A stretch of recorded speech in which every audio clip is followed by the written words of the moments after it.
Untuk memahami mengapa Partai Komunis Indonesia gagal dalam strategi eliminasi Jenderal Angkatan Darat pada peristiwa Gerakan 30 September atau G30S tahun 1965, kita harus menganalisis dari berbagai aspek, yaitu politik, militer, ideologi, dan strategi kekuasaan. Dalam video ini, kita akan mengupas motif utama, kalkulasi keuntungan, dan mengapa langkah ini justru menjadi bumerang bagi PKI.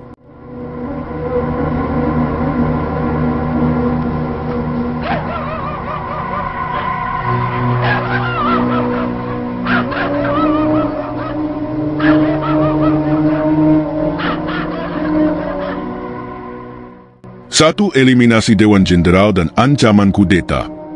Peristiwa G30S didasari oleh asumsi bahwa AD memiliki kelompok rahasia bernama Dewan Jenderal yang diduga berencana menggulingkan Presiden Soekarno.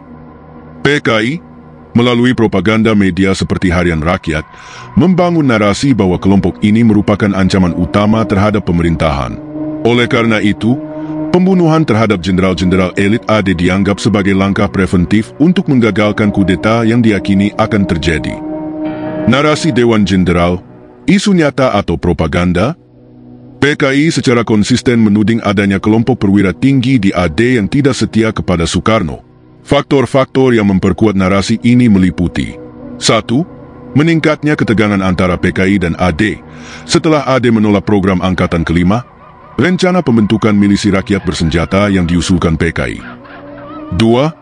Perlawanan keras dari AD terhadap kebijakan pro-komunis, seperti reforma agraria radikal yang merugikan petani kaya dan elit daerah. 3.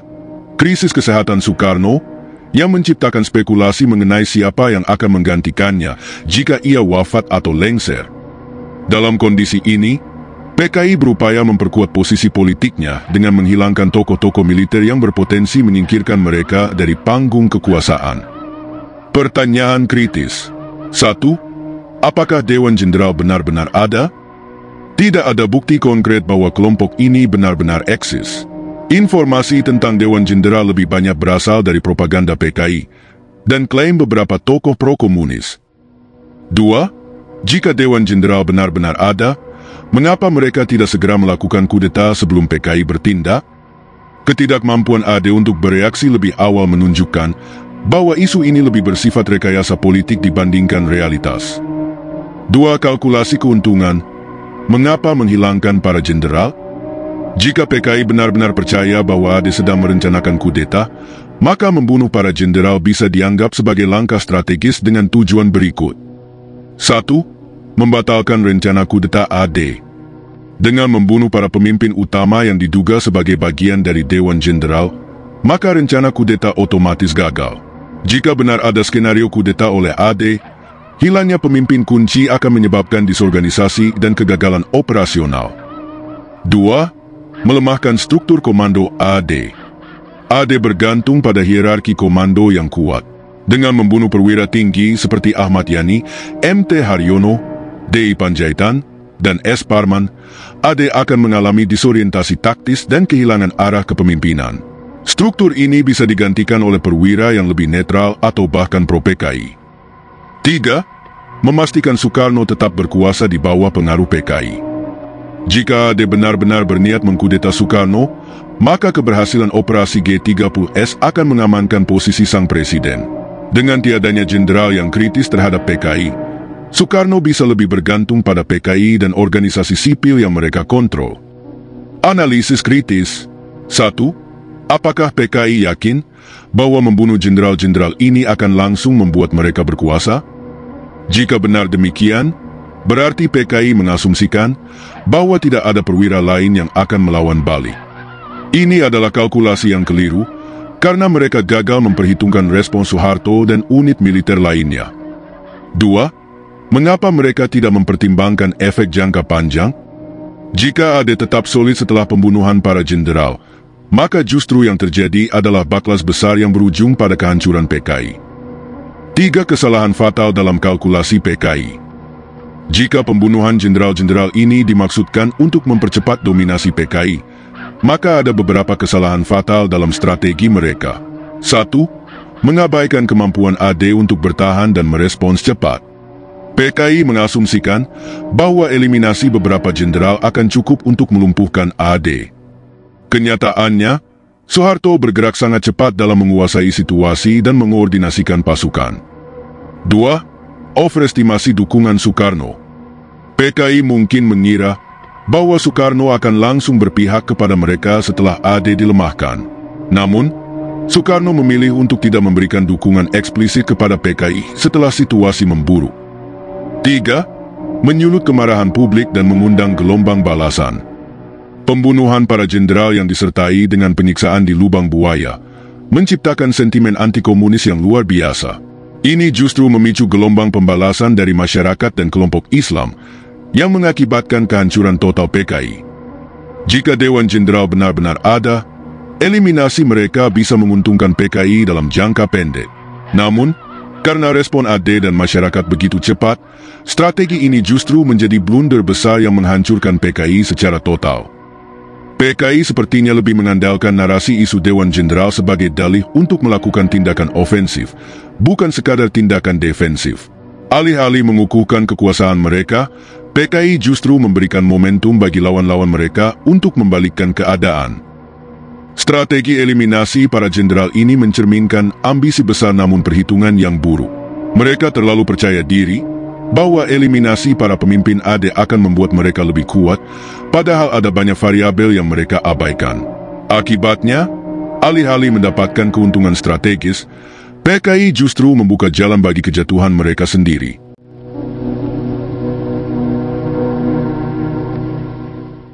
Selain tujuan strategis jangka panjang untuk mengubah Indonesia menjadi negara komunis, PKI juga memiliki kepentingan taktis dalam jangka pendek. Salah satu keuntungan langsung dari eliminasi para jenderal AD adalah melemahkan fraksi anti-komunis dalam pemerintahan. Dengan demikian, PKI berharap dapat memuluskan berbagai agenda politiknya tanpa perlawanan yang berarti dari militer dan kelompok nasionalis Islam. 1. Melemahkan fraksi anti-komunis dalam pemerintahan. PKI menyadari bahwa meskipun mereka memiliki basis massa yang kuat, mereka tetap menghadapi perlawanan dari dua kekuatan utama dalam pemerintahan. Angkatan Darat, sebagai oposisi utama terhadap pengaruh PKI. Kelompok nasionalis dan Islam, yang menentang kebijakan pro-komunis. Dengan menyingkirkan jenderal-jenderal anti-komunis, PKI berharap dapat 1. Memuluskan agenda politik seperti reforma agraria radikal. Salah satu program utama PKI adalah reforma agraria yang menguntungkan petani kecil dan buruh tani. Namun, AD dan kelompok nasionalis Islam menentang kebijakan ini karena dianggap terlalu radikal dan berpotensi memicu konflik sosial. Jika fraksi militer yang menentang kebijakan ini dihilangkan, PKI dapat lebih leluasa mendorong redistribusi tanah sesuai ideologi mereka. 2. Menekan kelompok nasionalis dan Islam dalam sistem Nasakom. Soekarno mencoba menyeimbangkan tiga kekuatan utama di Indonesia melalui Nasakom, nasionalis, agama, dan komunis. Namun, PKI ingin menjadi kekuatan dominan dan menekan elemen nasionalis serta Islam.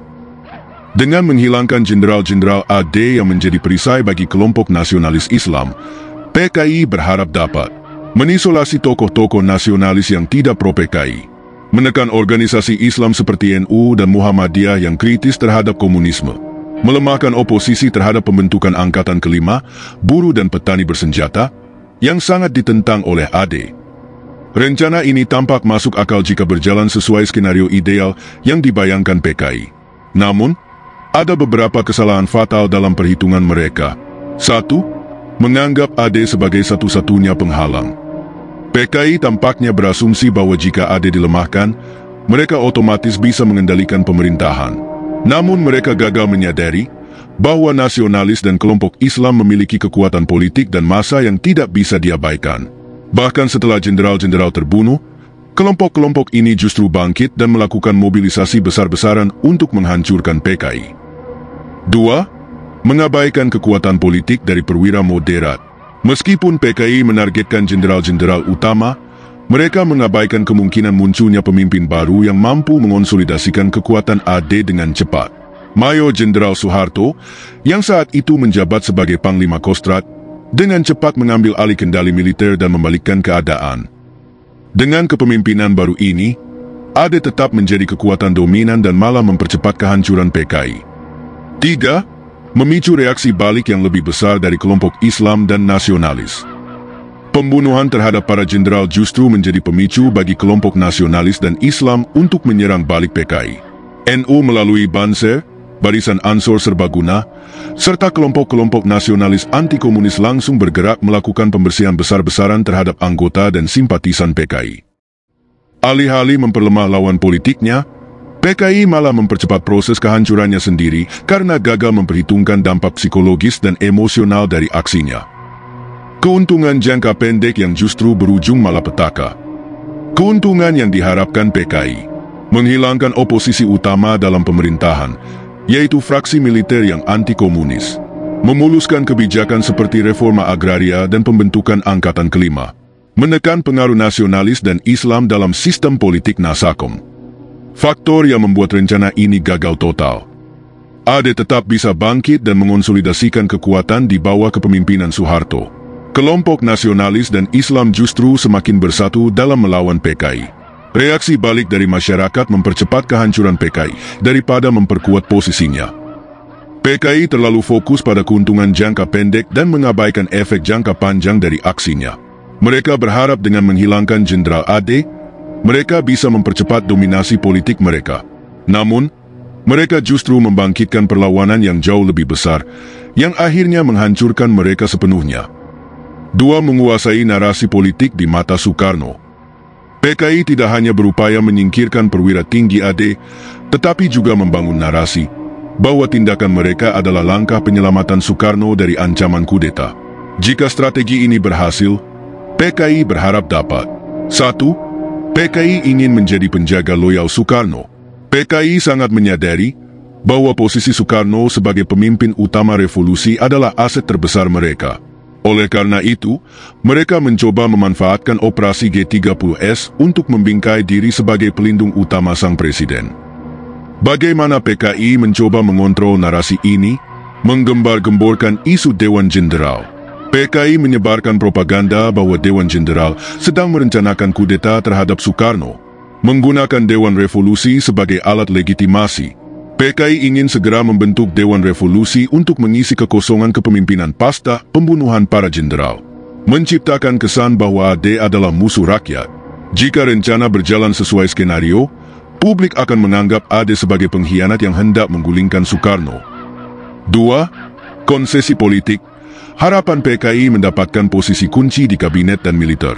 Jika Soekarno menerima narasi PKI bahwa G30S adalah aksi penyelamatan revolusi, maka PKI bisa memperoleh lebih banyak kursi di kabinet, mendorong realisasi pembentukan Angkatan Kelima, melemahkan peran AD dengan memasukkan lebih banyak kader pro-komunis.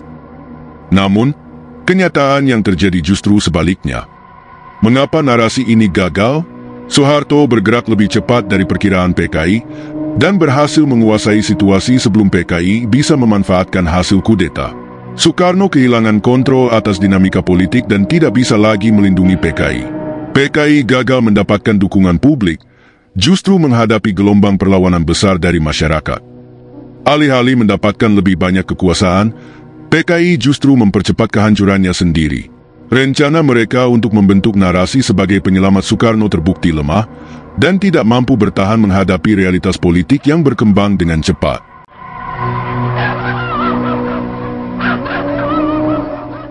Satu, meremehkan respons cepat Soeharto. PKI terlalu fokus pada eliminasi jenderal-jenderal elit dan mengabaikan potensi perwira menengah yang masih memiliki kendali atas struktur militer, terutama Mayor Jenderal Soeharto.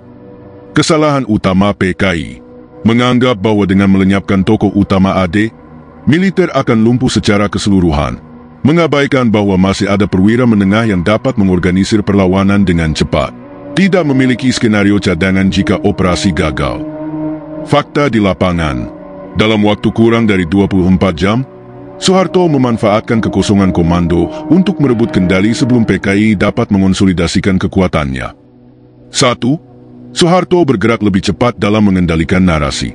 Saat para jenderal AD diculik dan dibunuh pada malam 30 September hingga 1 Oktober 1965, PKI gagal segera mengamankan jalur komunikasi dan posisi strategis. Kesalahan PKI tidak mengendalikan media dan komunikasi untuk menanamkan narasi mereka, tidak mengamankan perwira potensial seperti Soeharto yang justru menjadi pemimpin perlawanan, membiarkan situasi berlarut, memberi kesempatan bagi AD untuk merespons balik. Keunggulan Soeharto sebagai Panglima Kostrad, ia memiliki akses langsung ke pasukan tempur yang masih utuh, menguasai RRI dan jalur telekomunikasi, memastikan narasi Soeharto tersebar lebih dahulu, menciptakan kebingungan di kubu PKI yang gagal membangun momentum pasca pembunuhan jenderal. Siapa yang pertama menguasai informasi dan militer, dialah yang menang. PKI gagal mengendalikan keduanya. 2. Soeharto membangkitkan sentimen anti-komunis secara cepat. Soeharto tidak hanya bergerak cepat secara militer, tetapi juga dalam mengontrol opini publik. Langkah strategis Soeharto mengumumkan bahwa para jenderal dibantai secara brutal oleh G30S, mempublikasikan foto-foto jenazah jenderal di lubang buaya untuk membakar emosi masyarakat, mendekati kelompok Islam dan nasionalis, menggiring opini bahwa PKI adalah musuh negara dan agama. Hasilnya, masyarakat melihat PKI bukan sebagai korban politik, tetapi sebagai pelaku kekejaman. Dukungan terhadap PKI runtuh seketika, dan anggotanya dikejar serta dihancurkan. Soeharto mendapatkan legitimasi penuh untuk operasi pembersihan terhadap PKI. PKI salah perhitungan dalam perang opini publik dan mengira Soekarno akan tetap menjadi perisai politik mereka. 2. Isolasi politik dan kehilangan dukungan Soekarno. PKI berpikir Soekarno akan melindungi mereka, tetapi kalkulasi ini gagal total. Pasca G30S, Soekarno bersikap ambigu, yang akhirnya tidak menyelamatkan PKI. 1. Sikap ambivalen Soekarno, tidak membela PKI secara langsung. Ekspektasi PKI, Soekarno akan mengutuk kudeta militer dan tetap mendukung PKI. Soekarno akan menghentikan tindakan represif terhadap PKI. Stabilitas pemerintahan tetap terjaga di bawah kepemimpinan Soekarno. Fakta yang terjadi, Soekarno tidak segera membela PKI secara terang-terangan. Lebih memilih menenangkan situasi dengan pidato jas merah. Tidak bisa menghentikan militer yang sudah bergerak lebih dulu. PKI salah besar jika mengira Soekarno akan melindungi mereka dengan segala cara. 2. Soekarno tidak mampu menghentikan gelombang anti-PKI. Reaksi militer, Soeharto menggunakan peristiwa ini sebagai alasan untuk membersihkan unsur komunis. AD mulai menangkap, membunuh, dan menekan simpatisan PKI. Militer lebih condong kepada Soeharto daripada Soekarno. Reaksi kelompok Islam, NU dan Ormas Islam bergerak dengan dukungan militer untuk melawan PKI. PKI sebelumnya banyak bentrok dengan kelompok Islam dalam isu reforma agraria. Gelombang aksi massa anti-komunis semakin mengisolasi PKI dari basis dukungan sosialnya. Bukannya menyelamatkan PKI, ketidakmampuan Soekarno mengendalikan situasi justru mempercepat kehancuran mereka. 3. Bangkitnya gerakan anti-komunis, reaksi cepat dan masif. PKI mengira bahwa dengan membungkam elit militer, mereka bisa mengendalikan situasi. Namun, mereka gagal memperhitungkan reaksi keras dari masyarakat. 1. Kekejaman di lubang buaya memicu ledakan emosi publik. Ekspektasi PKI, pembunuhan jenderal dianggap sebagai langkah penyelamatan revolusi. Masyarakat tidak peduli dengan metode yang digunakan. Soekarno akan menenangkan situasi. Fakta yang terjadi, penemuan jenazah di lubang buaya menyulut kemarahan luas. AD menyebarluaskan foto dan laporan penyiksaan jenderal. Opini publik berbalik total melawan PKI. Efeknya, PKI dicap sebagai kelompok kejam dan musuh bangsa. Reaksi masyarakat berkembang menjadi pembalasan fisik di berbagai daerah. Propaganda AD berhasil memperkuat sentimen anti-PKI. Kekejaman di lubang buaya menjadi bumerang besar bagi PKI. 2. Mobilisasi kelompok Islam, NU dan Ansor berperan sentral. PKI gagal mengantisipasi bahwa organisasi Islam akan menjadi kekuatan utama dalam perlawanan terhadap mereka. Kesalahan PKI, meremehkan kebencian mendalam dari kelompok Islam terhadap PKI. Menganggap represi hanya akan datang dari militer. Tidak memiliki strategi bertahan jika terjadi serangan balik. Fakta yang terjadi, NU, melalui Ansor, langsung bergerak setelah peristiwa G30S. Fatwa jihad dikeluarkan untuk melawan PKI. Bersama militer, kelompok Islam mulai melakukan pembersihan terhadap simpatisan PKI. Efeknya, PKI kehilangan posisi politik dan menghadapi kehancuran fisik. Banyak anggota PKI ditangkap, disiksa, atau dibunuh. PKI yang memiliki basis massa besar tiba-tiba kehilangan dukungan total. PKI tidak siap menghadapi reaksi brutal dari kelompok Islam dan masyarakat sipil. Mengapa PKI kalah? Kesalahan utama PKI. 1. Mengabaikan perwira menengah yang bisa mengisi kekosongan kepemimpinan militer. 2. Tidak segera menguasai informasi dan media setelah melakukan aksi. 3. Salah perhitungan bahwa Soekarno bisa melindungi mereka. 4. Meremehkan kekuatan kelompok Islam. 5. Tidak menyangka masyarakat akan bereaksi cepat dan keras. PKI bukan hanya gagal merebut kekuasaan, tetapi justru mempercepat kehancuran mereka sendiri. Apakah PKI mendapat untung dari pembunuhan Jenderal AD? Keuntungan yang diharapkan PKI: menghancurkan kekuatan AD sebagai penghalang utama, memastikan kelangsungan kekuasaan Soekarno, menggeser keseimbangan politik menuju dominasi komunis, menciptakan jalan menuju revolusi sosialis secara penuh. Realitas yang terjadi: bumerang politik. Kehilangan dukungan politik dari Soekarno dan masyarakat. Respon cepat Soeharto menghancurkan upaya kudeta. Gelombang kekerasan anti-komunis menyebabkan kehancuran total PKI. Dihapus dari peta politik Indonesia selama puluhan tahun. Jika dilihat dari hasil akhir, pembunuhan Jenderal-Jenderal AD tidak memberikan keuntungan nyata bagi PKI. Justru memicu kejatuhan mereka secara total. Strategi PKI mungkin didasarkan pada kalkulasi keuntungan jangka pendek, tetapi mereka gagal memperhitungkan faktor-faktor tak terduga, seperti respons cepat dari AD dan kemarahan publik. Peristiwa G30S yang dimaksudkan PKI untuk mengukuhkan kekuasaan mereka, justru menjadi pemicu kejatuhan total mereka. Kesalahan strategi, perhitungan yang keliru, dan respons cepat dari lawan membuat PKI tidak hanya gagal dalam kudeta, tetapi juga kehilangan segalanya. Sejarah adalah pelajaran berharga. Keputusan yang salah dapat berujung pada kehancuran. Apa pendapat kalian tentang peristiwa ini? Tinggalkan komentar, dan jangan lupa subscribe untuk analisis sejarah lainnya.